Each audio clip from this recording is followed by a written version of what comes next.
బెల్షస్సరు వల్ల నూతన నిబంధన క్రింద ముఖ్యంగా ప్రభు యొక్క బల. ఈ బలంలో రాజులు, అధికారులు, అధిపతులు, ముఖ్యమైనటువంటి వారు భూసంబంధమైనటువంటి అంశాల్లో పాల్పంపులు పొంది ఆ బలలో సంతోషిస్తారు, తిని త్రాగి ఆనందిస్తారు. ప్రభు వల్ల అలాంటిది కాదు. వారు రాజులు లేక ఘనులు గొప్పవారైనంత మాత్రాన ఆ బలలో పాల్పంపులు పొందేదానికి యోగ్యత ఉండదు. కేవలం రక్తము చేత విమోచింపబడిన వారే. వారు బలహీనులు కావచ్చు, శక్తిహీనులు కావచ్చు, మరి కేవలం ఎన్నిక లేని దౌర్భాగ్యులు కావచ్చు. 1 కొరింథీ 1:27-29 ప్రకారముగా ఎవరైతే విమోచింపబడతారో అట్టివారే ఈ బలలో పాలుపంపులు పొందుటకు యోగ్యురాలుగా ఉంటారు. ఈ అర్హత కలిగిన వారే ఆ బలలో పాలుపంపులు పొందేదానికి అవకాశం ఉంటుంది. ఈ అర్హత లేకపోతే గొప్ప నష్టాన్ని చవి చూడాల్సి వస్తుంది. ఆ నష్టం ఏమిటో మత్తయి సువార్త 22వ అధ్యాయం 13వ వచనం చూడండి. మత్తయి 22:13.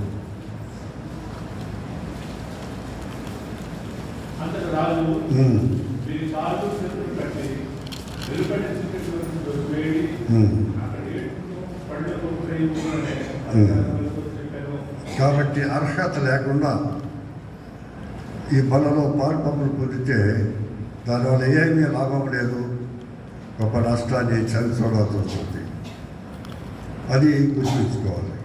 కాబట్టి ఈ అర్హత నీవు కలిగి ఉన్నావా?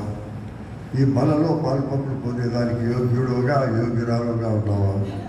ఆ విధంగా లేకపోతే ఈ దినమైనా సరే ప్రభువైన క్రీస్తు యేసునందు నమ్మకం ఉంచితే చాలు, ఈ బల్ల నీకు సిద్ధంగా ఉంటుంది. ఈ బలను గురించి మాట్లాడుతూ ఆ స్త్రీలు లోక సంబంధమైనటువంటి సొలొమోను బలను గురించి చెప్తూ ఈ బల మీద ఉండే వస్తు సామాగ్రి అంతా మహారాజు భోజన పదార్థాలు శ్రేష్టమైనటువంటివి. కాబట్టి నీవు సొలొమోను అంగీకరించితే బలలో రాజుతో కూడా నీవు భోజనం చేసేదానికి యోగ్యురాలు అని చెప్తాను. ఇంకా 2వ అంశంగా చూస్తే పరమ గీతంలోనే 3వ అధ్యాయం 6-7 వచనాలు చదవండి.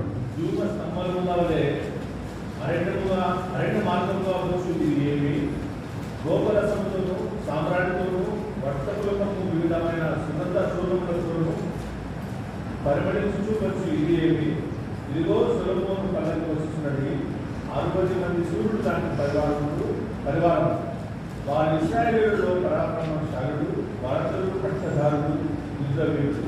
ఇంకా 9-10 వచనాలు చదవండి. లెబానోను త్రాడుతో మంచము నుండి సొలొమోను రాజు తనను చేయించుకుని ఉన్నాడు.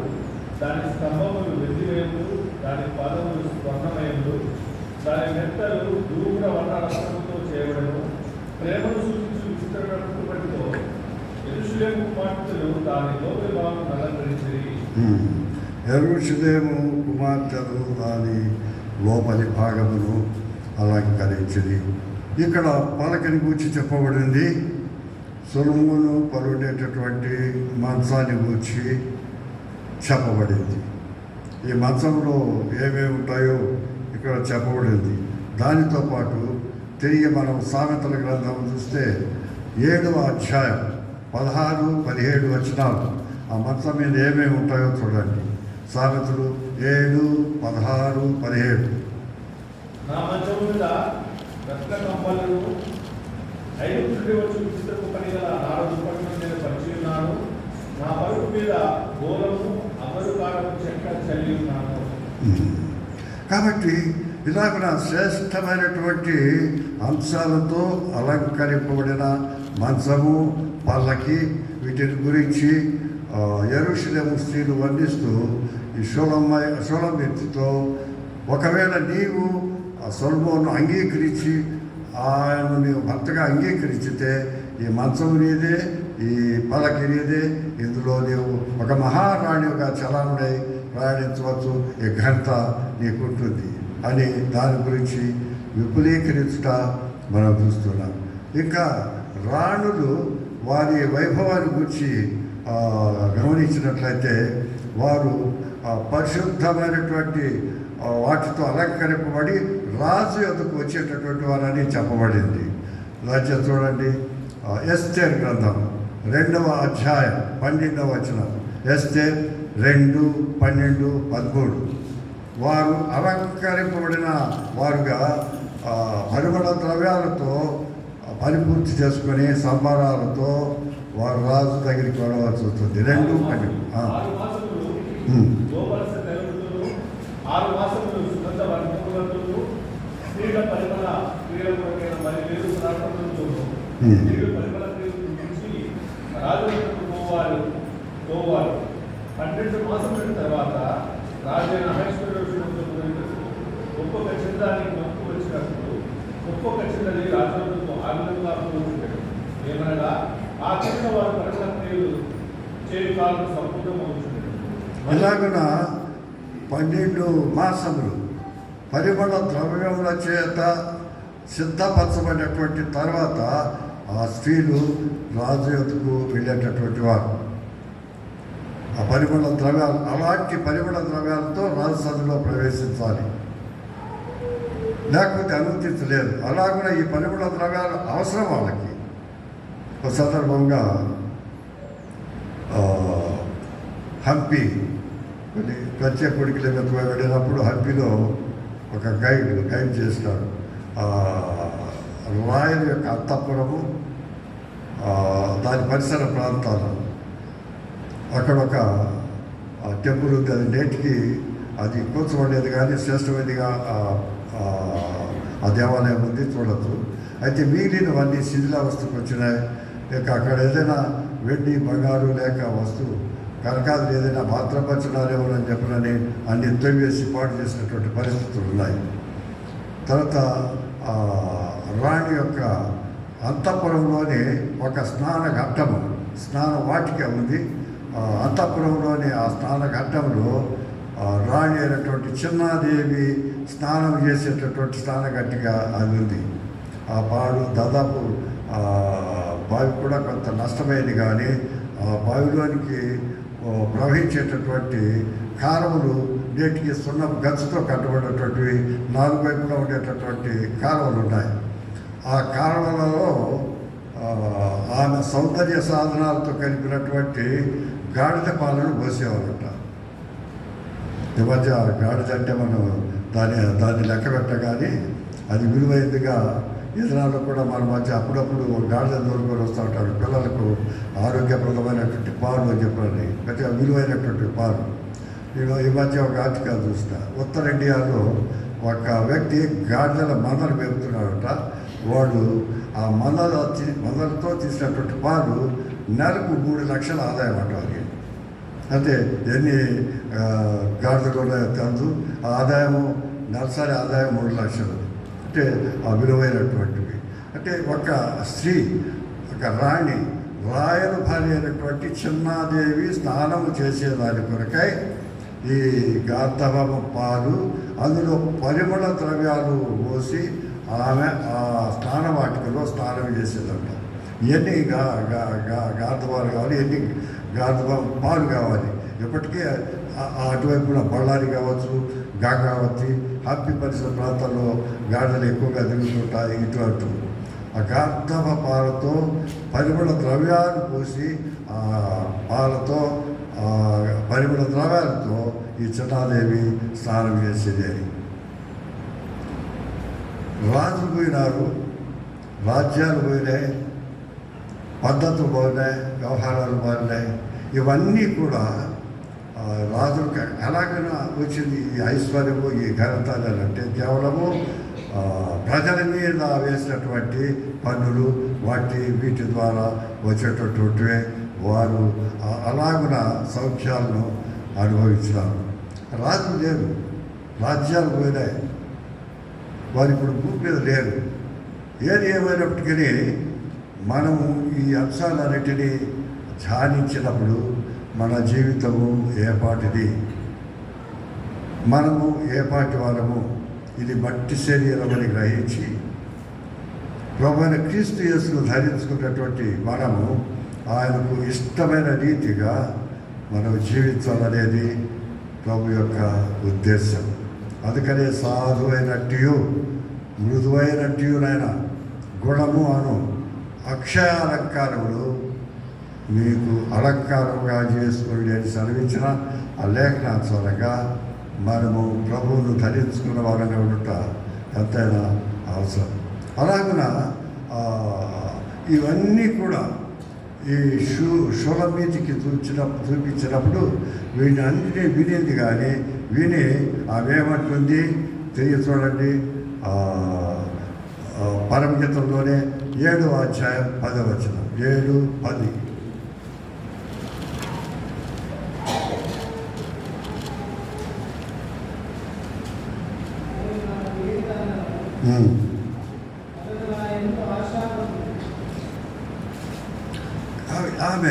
ఆమె నిశ్చేత ఎంత స్థిరమైనటువంటి నిశ్చేత కలిగినటువంటిగా ఆమె ఎంత నిశ్చయమైనటువంటి మనసుతో ఉందో అది గమనించాలి. 7వ అధ్యాయం 10వ వచనంలో నేను నా ప్రియుడుగానను అతడు నా యందు ఆశాభద్రుడు. సొలొమోను కావచ్చు, ఇంకెవరైనా కావచ్చు, ఆయన దృష్టిలో లేదు. నా ప్రియుడు నావాడు, నేను ఆయన దానను, నేను ఆయన దానను, ఆయన నావాడు అంటుంది. వీటన్నిటిని గమనించినటువంటి సొలొమోను ఇక వీలు కాని పరిస్థితుల్లో ఆమె యొక్క స్థిర నిశ్చేతను బట్టి ఆమె కనికరం చూపి ఆమెను అంతఃపురం నుండి సాగినంపుతాడు మర్యాదగా. ఆమె తన ప్రియుడు కలుసుకుంటుంది, సంతోషిస్తుంది. ఆమె ప్రియుడు కేవలము బలహీనుడే, పల్లెవాడే కావచ్చు, ఆమెకు అత్యంత ప్రియమైనటువంటి వాడు. అలాగే లోకంలో మనకు దేవుళ్ళు దేవతలు వీరు. నా పేరు కొండారెడ్డి కాబట్టి, నా ఎలువెల్పు దేవుడు ఉన్నాడు కాబట్టి ఆ దేవుడు వారి వెండి బంగారాలు ఖచ్చిత సువర్ణ కిరీటాలతో అలంకరింపబడినటువంటి వాడు. నేను అలా భావించేవాడిని. యేసు ప్రభు గురించి చెప్పినప్పుడు యేసు ప్రభుకు కట్టుకునేదానికి ఒకటే నిలువుట్లకి తప్ప ఏం లేదు కదా. ఆ పటాలు చూసిన సందర్భంలో మా దేవుడికి నవరత్న ఖచ్చితమైనటువంటి ఆభరణాలు ఉన్నాయి. ఆయన దేవతలకు దేవుడు, రాజుకు రాజు అని చెప్పినని అతిశయించేటటువంటి వాడు. మాట్లాడు, చూడడు, వినడు, ఏమి లాభం లేని పరిస్థితి. మన దేవుడు దయగలిగినటువంటి వాడు, నిరాడంబరుడు. ఆయన మహిమల సింహాసనాన్ని విడిచిపెట్టి లోకానికి వచ్చిన వాడని చాలామందికి తెలియదు. ఆయన వేసుకోవాలంటే ఒక బట్ట తప్ప ఇంకేమి లేదే ఎలుక చెప్పాలని, మాసిన గడ్డం ఇట్లాంటివన్నీ నేను అలా భావించాను. కేవలం పాపిలైన నన్ను వెలిగించడం ద్వారా ఆయన యొక్క సజీవత్వాన్ని, సార్వభౌమత్వాన్ని గుర్తెరిగి విధేయత చూపేదానికి నాకు అవకాశం ఏర్పడింది. ఆయన రాజులకు రాజు, ప్రభువులకు ప్రభు. అలాగున వారి లోకాశలను చూపించినటువంటి స్త్రీలందరూ విపులైనారు, ఆమెను మార్చలేకపోయినారు. అలాగే లోకంలో మనం ఉంటున్నాం. శత్రు సాతానుడు లోక సంబంధమైన వాటిని మనకు చూపి మనల్ని డైవర్ట్ చేసేదానికి వాడెంతో ప్రయత్నం చేస్తాడు. వారి ప్రయత్నం అంతా మనల్ని నష్టపరిచేదానికి ఏదో ఒక రీతిగా ఆ లోకాన్ని చూపిస్తాడు. మొదటి యోహాను 2వ అధ్యాయం 16 వచనం.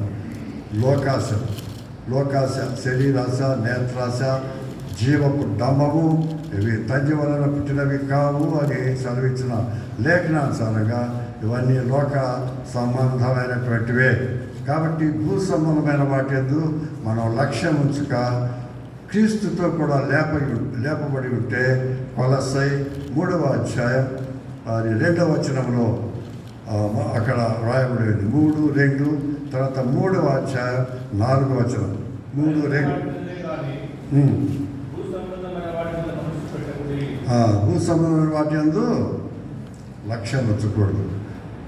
ఇంకా యుగమైన క్రీస్తు ప్రత్యక్షమైనప్పుడు మీరు ఆయనలో కూడా మహిమయందు ప్రత్యక్షపడతారు. కాబట్టి భూ సంబంధమైన వాటి యందు మనం లక్ష్యం ఉంచకుండా పరసంబంధమైన వాటి యందు లక్ష్యం ఉంచితే ప్రియమైన ప్రభువు ఈ లోకానికి రెండోసారి వచ్చినప్పుడు మనం ఆయనతో కూడా ఉండేదానికి ఈ గొప్ప ఆధిక్యత మనం కలిగి ఉంటాం.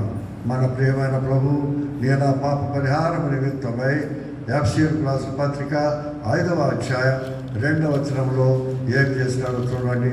ఆయన చేసినటువంటి త్యాగం 5:2. క్రీస్తును ప్రేమించి పరిపూర్ణవాసంగా ఉన్నట్టు మన కొరకు తన దేవుడు అర్పణగాను బలిగాను అర్పించుకున్నాడు. అలాగనే మీరు ప్రేమను నడుచుకోండి. మనము పరిమళవాసనముగా ఉండుట కొరకై ఆయన తన ప్రాణమే మన కొరకు పెట్టినాడు, మనల్ని విమోచించినాడు. ఇక పరమగీతం 5వ అధ్యాయం 10వ వచనంలో మన ప్రియుడు ఎటువంటి వాడు అని అంటే 5:10 ఆయన రత్నవర్ణుడు ధవళవర్ణుడు 10,000 మందిలో అతి కాంక్షణీయుడు అని చెప్పబడింది. ఆ ప్రియుడి దగ్గరికి మనం వచ్చినాం, ఆ రక్షకుడి యొక్క మనం ఉంటున్నాం, ఆ రక్షణ ఇచ్చిన మన ప్రభు నేడుకు మనం వచ్చినాం. కాబట్టి మనం ఎలా ఉండాలి, మనం ఎలా ఉంటామని అంటే ఎస్తేర్ గ్రంథము క్షమించండి రూతు గ్రంథం 2వ అధ్యాయం 12వ వచనం. రూతు 2:12. అక్కడికి బలమైన దేవుని హస్తం కిందకి మనం వచ్చినాం. ఆ హస్తం కింద మనం బలపరచబడతాం, క్షేమంగా ఉంటాం, సంతోషంగా ఉంటాం. ఇది మనం చేయాల్సినటువంటి పని. అపవాది వాడు ఈ లోకానికి దిగి వచ్చినాడు, వాడు మనల్ని మోసపరిచేవాడని చెప్పబడింది. ప్రకటన గ్రంథం 2వ అధ్యాయం 12వ అధ్యాయం 9వ వచనం. 12:9. ఆయన అంటే తండ్రి అయిన దేవుని ఎదుట ఉండినటువంటి శత్రు సాతానుడు త్రోసివేయబడినాడు అక్కడి నుండి వారి అవిధేయతను బట్టి. 12:9లో ఆ మాట చూస్తున్నా. సర్వలోకమును మోసపుచ్చుచు అపవాదియు సాతానుయు గల ఆది సర్పమైన ఆ మహాఘట సర్పము పడద్రోయబడెను. అది భూమి మీద పడద్రోయబడెను, దాని దూతలు దానిలో కూడా పడద్రోయబడెను. కాబట్టి అపవాది త్రోసివేయబడినాడు. 3వ ఆకాశం నుండి 3 ఆకాశాలు ఉన్నాయి. మొదటిది ఆకాశం, గగనం, శూన్యం అని చెప్పబడింది. అక్కడ ఏమి ఉండదు. 3వ ఆకాశంలో యెషయా 57వ అధ్యాయం 15వ వచనంలో చెప్పబడినటువంటి రీతిగా మహోన్నతుడైన దేవుడు నివసించేటటువంటి స్థలం. అక్కడి నుండి వాడు పడవేయబడడం ద్వారా 2వ ఆకాశంలోకి వచ్చి పడినాడు. వచ్చినటువంటి వాడు వానంతకు వాడు ఒక్కడే రాలేదు, వాని అనుచరులు ఉంటున్నారు. 1/3 1/3 అనగా 100 మందిలో 33 మంది చిల్లర వాని అనుచరులే ఉన్నారు. వీడంత ఘటకుడో ఎంత ఘనుడో మనం చూడవచ్చు. వాని అనుచరులు 130 మంది వాని ఫాలో చేస్తున్నారు. వాళ్ళను కూడా గంట పెట్టుకొని వీడు వచ్చినారు. వెలుగు సంబంధిగా వాడి లోకంలోకి వచ్చి నమ్మినటువంటి నిన్ను నన్ను మనల్ని మభ్యపెట్టి వారి గురి అంతా కేవలం నమ్మిన వారి అందే వారి దృష్టి. ఎలాగైనా సరే మనల్ని పడదోయాలనేటటువంటిది వారి ఉద్దేశం. వాడు పడద్రోయబడినాడు. వాడు ఈ భూలోకానికి వచ్చి తిరుగుతున్నాడు. వాడు ఎక్కడికైనా రాగలడు. 2వ ఆకాశం నుండి ఇటు తిరిగేదానికి వారికి శక్తి ఉంది, సామర్థ్యం ఉంది. వారి అనుచరులతో తిరుగుతున్నాడు. ఉదాహరణకు ఆదికాండము 3వ అధ్యాయం 1వ వచనము గమనించినట్లయితే వాడు హన్నా యొద్దకు వచ్చినట్లుగా హన్నాను మోసగించినట్లుగా ఉంది. 3వ అధ్యాయం 1వ వచనం. రెండవదిగా యోబు 1వ అధ్యాయం 6, 7 వచనాలు కూడా దాచి చూడండి, చదవండి.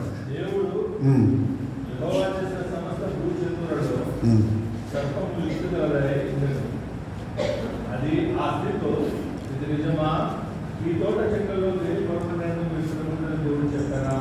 కాబట్టి మోసగించేటటువంటి అపవాది అన్నాలో విషమీర్యుడు ఆడుతున్నాడు. ఇక అక్కడికి వచ్చినాడు మొట్టమొదటిగా. తర్వాత యోబు గ్రంథం 1వ అధ్యాయము 6, 7 వచనాల్లో దేవదూతలతో కూడా వాడు కలిసి వచ్చినాడంట. 6, 7 వచనాలు. దేవదూతలు యెహోవా సన్నిధికి వచ్చిన జనులని సమర్పించెను.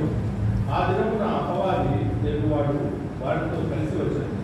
యెహోవా నీవు ఎక్కడి నుండి వచ్చిందని వాడిని అడుగుగా అపవాది భూమి మీద అటు తిరుగుతున్నాడు, అందులో సంచరిస్తూ వచ్చిందని యెహోవా ఇటు అటు తిరుగుతూ అందులో సంచరిస్తూ వచ్చేతని. కాబట్టి ఎప్పుడైనా సరే ఎక్కడైనా సరే వాడి లోకాధికారి. యోహాను సువార్త 18వ అధ్యాయం 36 వచనంలో ప్రభు అన్నాడు, నాది ఈ లోకం కాదు అని. నాది ఈ లోకం కాదు అని అంటే లోకాధికారి అయిన ఒకడు ఉన్నాడు, వాడు శత్రు సాతాను అని. వాడికి ఈ లోకం మీద అధికారం ఉంది. ఇటు అటు తిరిగేవాడు నష్టం చేసేటటువంటి వాడు. కాబట్టి మన పోరాటం అంతా వాటితోనే. ఒక సందర్భంలో అమెరికా జనరల్ వ్యక్తి జనరల్ మెకార్థర్ అనేక యుద్ధాలు చేసి అమెరికాలో జయశాలిగా పేరు పొంది ఆయన మరణించినాడట. మరణించినప్పుడు పత్రికలు ఘోషించినాడట, General MacArthur born to battle అని. జనరల్ మెకార్థర్ యుద్ధం చేసేదానికే పుట్టినాడు అని. We are born to battle. మనం కూడా యుద్ధం చేసేదానికే పుట్టినాము. తోటి సహోదరులతో కాదు, ఇరుగు పొరుగు వారితో కాదు, అపవాదితో పాపంతో పోరాడేదానికి మనం పుట్టినాము. మన బాధ్యత అదే. చీకటి సంబంధమైన దురాత్మల సమూహంతో మనం పోరాడుతున్నాం. ఎఫ్సీలకు రాసిన పత్రిక 6వ అధ్యాయం 12వ వచనం. 6:12 ఎఫ్సీ 6:12. మన పోరాటము దురాత్మల సమూహంతో, ముఖ్యంగా దురాత్మల సమూహంతో అని చెప్పబడింది. కాబట్టి మనం పోరాడినది శరీరంతో కాదు, కానీ దాని ప్రధానంతోనూ అధికారులతోనూ ప్రస్తుత అంధకార సంబంధము నాలుగుతోనూ ఆకాశ మండలంలో ఉన్న దురాత్మల సమూహంతో పోరాడుతున్నాము. కాబట్టి అట్టి వారితో మన పోరాటం ఉంది. కాబట్టి వారిని ఓడించాలనంటే మన శక్తి కానీ, మన జ్ఞానం కానీ, మన సామర్థ్యం కానీ ఎందుకు పనికిరావు. వాచ్మెన్ని ఆయన తన గ్రంథంలో రాశాడు, వాచ్మెన్ని మన శక్తియుక్తులు పోరాడడానికి ఎంతమాత్రం పనికిరావు. మన సాక్ష్యం ద్వారా, రక్తం ద్వారా మాత్రమే వాడిని జయించగలమని నార్మల్ క్రిస్టియన్ లైఫ్ అనే పుస్తకంలో ఆయన రాసినాడు. అది చూడండి, ప్రకటన 12వ అధ్యాయం 11వ వచనంలో ఆ వాక్యం స్పష్టంగా ఉంది.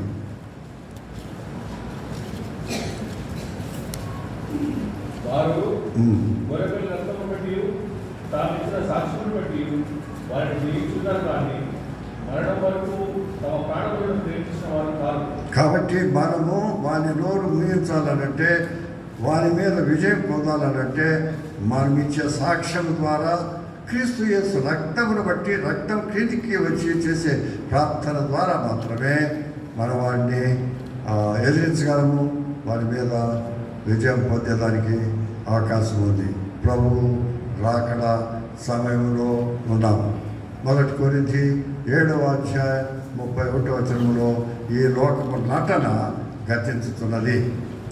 ప్రభు రాకడ సమీపంగా ఉంది. చూడండి, 2వ పేతురు 3వ అధ్యాయం 10వ వచనం మొదటి భాగం మాత్రమే చదవండి. 2వ పేతురు 3వ అధ్యాయం 10వ వచనం మొదటి భాగం చాలు.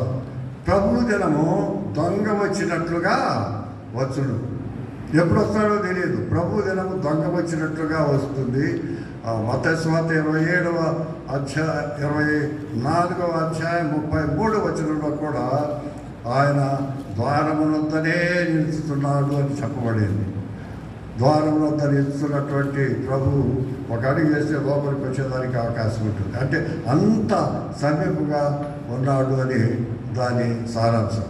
కాబట్టి ఆయన రాకడ సమయంలో పరిస్థితి ఎలాగుంటుందంటే, ఇప్పుడు తిరిగి చదవండి 2వ పేతురు 3వ అధ్యాయం 10వ వచనము 2వ భాగం నుండి. భూమి అందరి కృత్యాలన్నీ కాల్చివేయబడతాయని. 3:10. కాలిపోదు. భూమి అందరి కృత్యములన్నీ కాలిపోతాయి ప్రభు రాకడ సమయంలో. అది ఎలాగ సాధ్యమవుతుందంటే ఆ భూమి మీద చాలామంది న్యూట్రన్ బాంబ్స్, ఆటం బాంబ్స్, స్టిమర్లు దాచిపెట్టినారు. ఒక చిన్న భూకంపం వస్తే చాలు చెప్పబడింది. ఈ ప్రపంచం వంటి 30 ప్రపంచాలు భస్మీపట్టణం అవుతాయంట. వాటికి అంత పవర్ఫుల్ మెటీరియల్ భూమి మీద లోపల దాచి ఉంచినటువంటి పరిస్థితులు ఉన్నాయి. ఇట్టి పరిస్థితుల్లో మనం ఎలాగుండాలి? 2 పేతురు 3వ అధ్యాయం 11, 12 వచనాలు.